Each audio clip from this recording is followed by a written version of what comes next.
Salut les enfants, aujourd'hui on va parler du meilleur jeu vidéo du monde. PUBG, League of Legends, PUBG, Pokémon Go, Apex for GTA the win. 5 mec.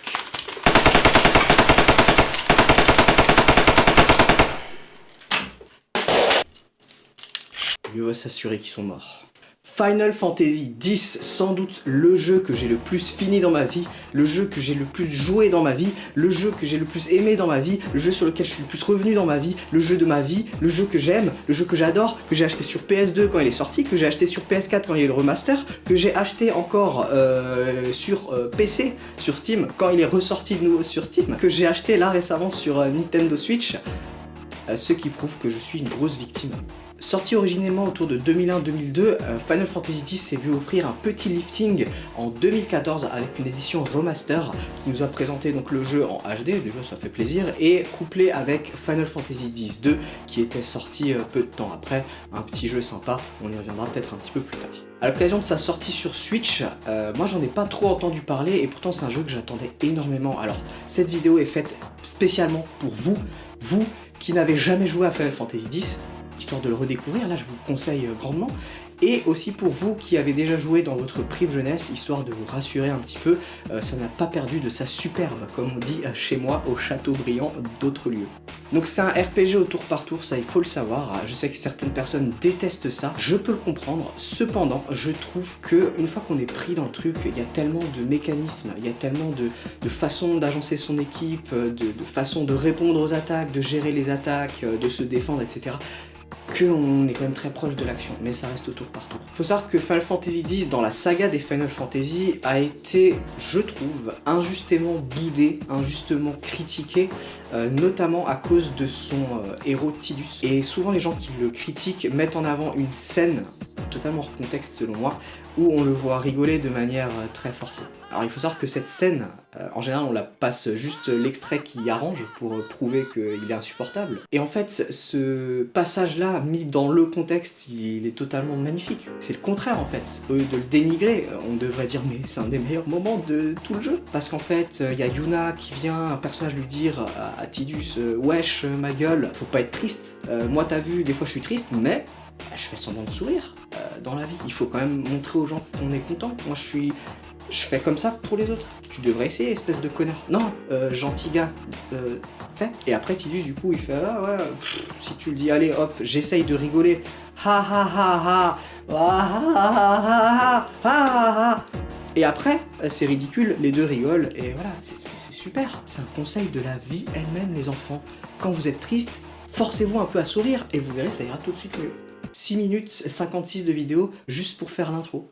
Bon, on va dire que c'est plus l'intro, hein. Moi j'avais noté intro, mais en vrai c'est plus une intro.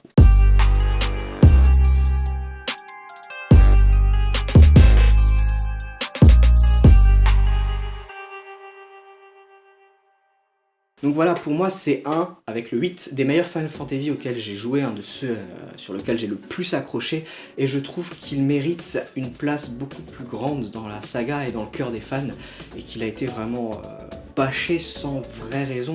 Il y avait un autre moment aussi qui a pas plu, mais ça c'était plus au japonais je crois, parce qu'à un moment on voit que il y a un petit bisou entre deux personnages, et les japonais ils sont là, genre ouais des bisous, ouais, nous on aime bien les hentai avec des tentacules, mais attention les bisous, il faut pas trop.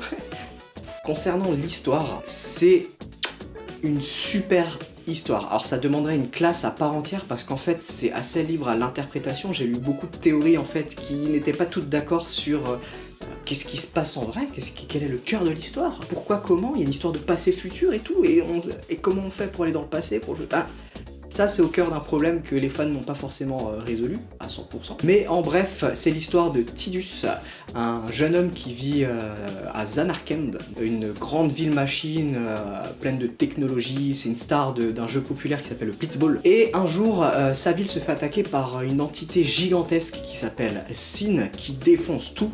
Et il est sauvé in extremis par Auron, un de ses potes. Bref, c'est pas important.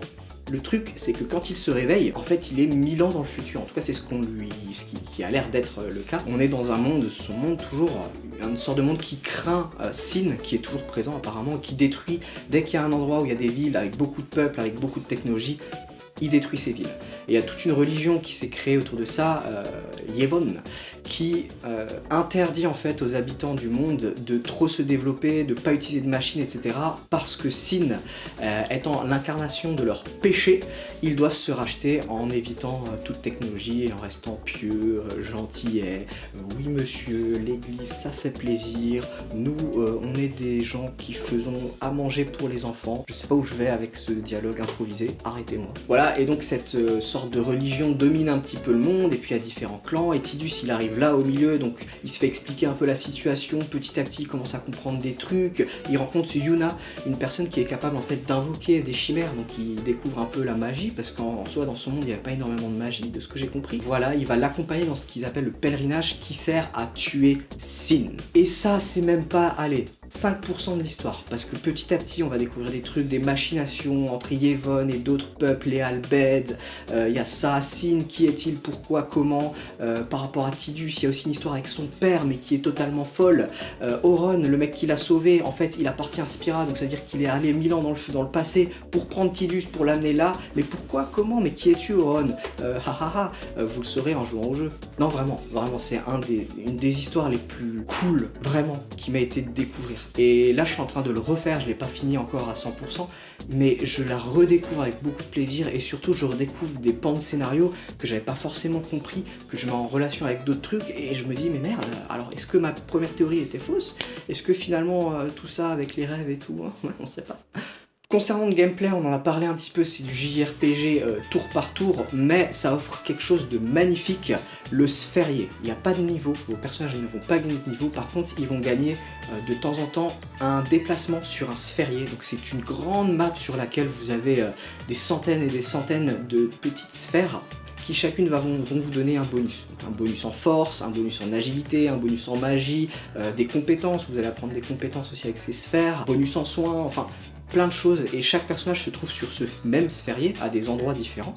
Vous avez, on va dire, un chemin préétabli, logique, mais petit à petit vous allez pouvoir vraiment personnaliser votre personnage et le faire partir plutôt full attaque, ou alors mix attaque, magie. Enfin il y a possibilité de faire des trucs mais tellement magnifiques, c'est jouissif, et le but ultime de chaque personne qui a ce jeu entre les mains, c'est bien sûr d'avoir un personnage qui a tout le sphérié. Le mec il sait tout faire, il te lance un brasier X dans la tête, et juste après il te lance une capacité de soin sur un autre à 999 000 HP, puis il va attaquer, il attaque en physique à 999 000 aussi HP.